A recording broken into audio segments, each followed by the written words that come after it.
Hello, get ready for the exclusive breakdown of Death and Other Details, Season 1, Episode 2. Who were the possible suspects in the murder case? Warning, spoilers ahead, and don't forget to subscribe to our channel. Episode 1 of Death and Other Details concluded with the shocking discovery that the noisy businessman was actually Rufus' secretary. In Episode 2, we learn more about Danny, the man who purported to be Keith Trubisky. Rufus had given up on finding the truth after failing to solve Kira Scott's case, and Danny was the one who gave him hope. Along with the history, we can uncover knowledge about the present. Rufus decided to question all of his potential suspects, which helped him develop a timeline and understand the dynamics among the prominent people on board. Rufus had to dig deep to discover why Kira Scott was murdered, in addition to determining who was responsible for Danny's killing.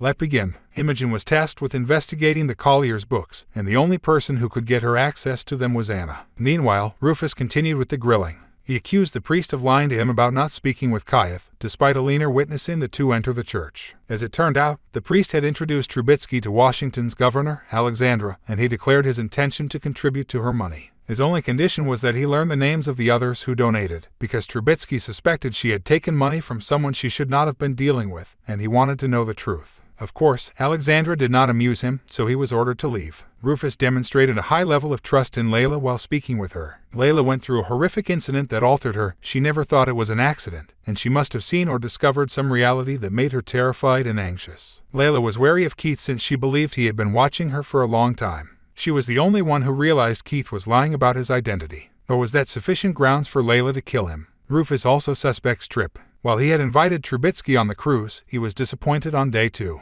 Trubisky had pulled out of his endeavor, which sparked a confrontation between the two. Rufus had witnesses testify that Tripp was extremely enraged after their argument and had stated openly that he would kill Keith. He not only exhibited a lack of anger management, but he also had the ideal motivation. Tripp's only argument was that Trubisky, not he, had been publicly humiliated. Aside from several witnesses and the right motive, Rufus had proof that a bar cart was requested from his room to Trubisky's room. The order was not given by Tripp but by a lady with an American accent, hinting that the governor had spent the night with Tripp and that the two meant to exact revenge on Trubisky. Towards the end of Death and Other Details Episode 2, we learned that Tripp was one of Alexandra's big donors, and the fact that she was having an affair with him made things even more confusing. At the end of Episode 2 of Death and Other Details, Sunil Bhandari, the cruise owner, disclosed that Trubisky attempted to enter his office the night he was murdered. He feigned to be inebriated and walked away when Sunil informed him that it was not his room. Danny's effort to access the office indicated that he may have discovered something worth investigating. Rufus discovered what Sunil had hidden beneath a painting, a secret safe. Sunil was not as innocent as he appeared, but what secret did he keep?